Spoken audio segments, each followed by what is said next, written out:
आज हम बात करेंगे गुर्जर समुदाय के एक बहुत ही लंबे और कह सकते हैं चर्चित इतिहास के बारे में। ये सारी जानकारी सरल हिस्ट्री के वर्णन पर आधारित है। देखिए, ये एक ऐसा समुदाय है जो अक्सर सुर्खियों में तो रहता है, लेकिन इसका इतिहास वो तो हजारों साल पुराना और बहुत ही ज्यादा दिलचस्प है। तो चलिए, इस कहानी की गहराइयों में उतरते हैं। तो शुरुआत ही होती है एक बहुत बड़े सवाल से। एक ऐसा सवाल जो हमेशा से बहस का मुद्दा रहा है। आखिर गुज्जरों की उत्पत्ति हुई कहां से? क्या वो विदेशी थे या फिर इसी धरती के, यानी स्वदेशी? ये एक ऐसी बहस है जिसने, आप कह सकते हैं, इतिहासकारों को आज तक उलझा रखा है। चलिए थोड़ा और गहराई में जाकर इसे समझने की कोशिश करते हैं।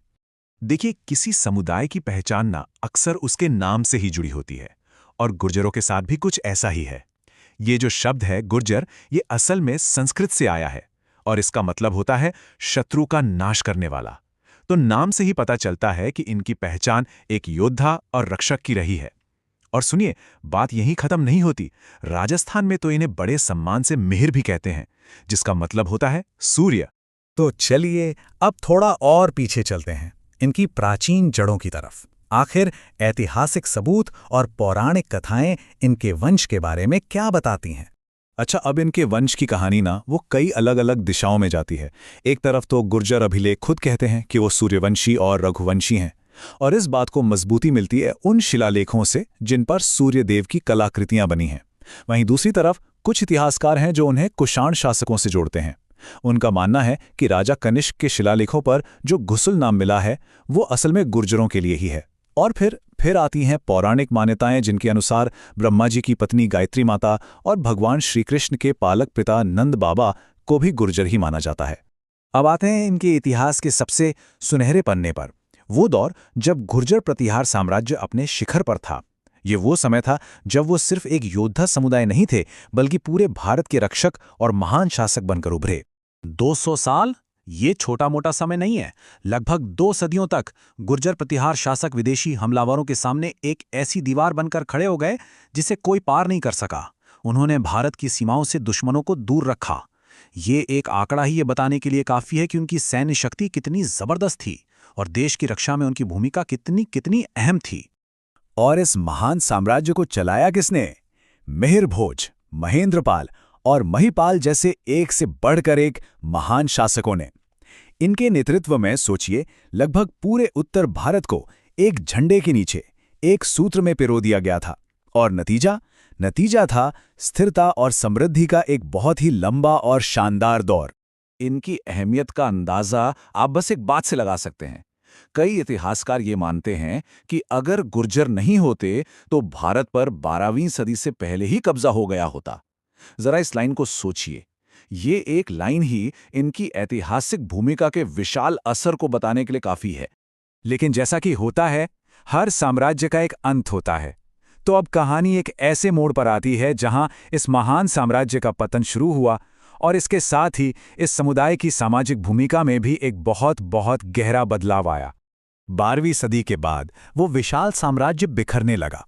गुर्जर कई अलग अलग शाखाओं में बंट गए, और इस बिखराव के साथ ही आया एक बहुत बड़ा सामाजिक बदलाव। सोचिए, जो समुदाय कल तक शासक और योद्धा हुआ करता था, अब उसकी पहचान मुख्य रूप से खेती और पशुपालन से जुड़ गए। सच में ये उनके इतिहास का सबसे बड़ा टर्निंग पॉइंट था।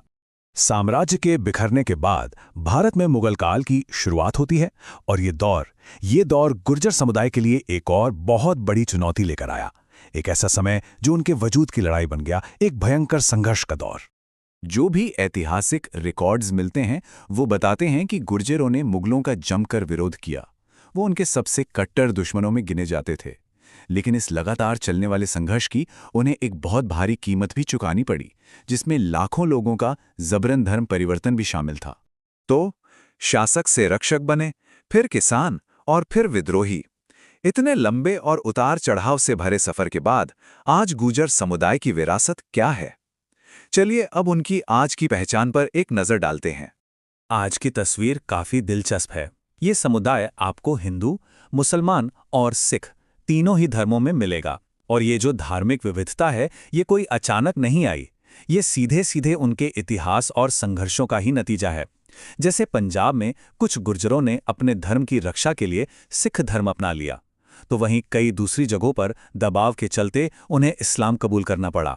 आज अगर देखें तो ये समुदाय पूरे उत्तर भारत में फैला हुआ है। राजस्थान, पंजाब से लेकर उत्तर प्रदेश, हिमाचल और जम्मू कश्मीर तक।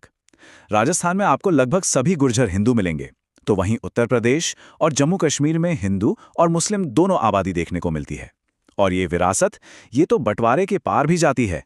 पाकिस्तान में भी मुस्लिम गुर्जरों की एक बहुत बड़ी आबादी रहती है। तो गुज्जर समुदाय का ये पूरा सफर साम्राज्य के शासकों से लेकर खेतों के किसानों तक और देश के रक्षकों से लेकर एक ऐसे समुदाय तक जो आज कई धर्मों में बटा है, ये आखिर हमें पहचान के बारे में सिखाता क्या है? शायद यही कि कैसे समय, संघर्ष और हालात किसी भी समुदाय का बाहरी रूप तो बदल सकते हैं, लेकिन उसकी जो विरासत है, उसकी जो आत्मा है, वो हमेशा जिंदा रहती है।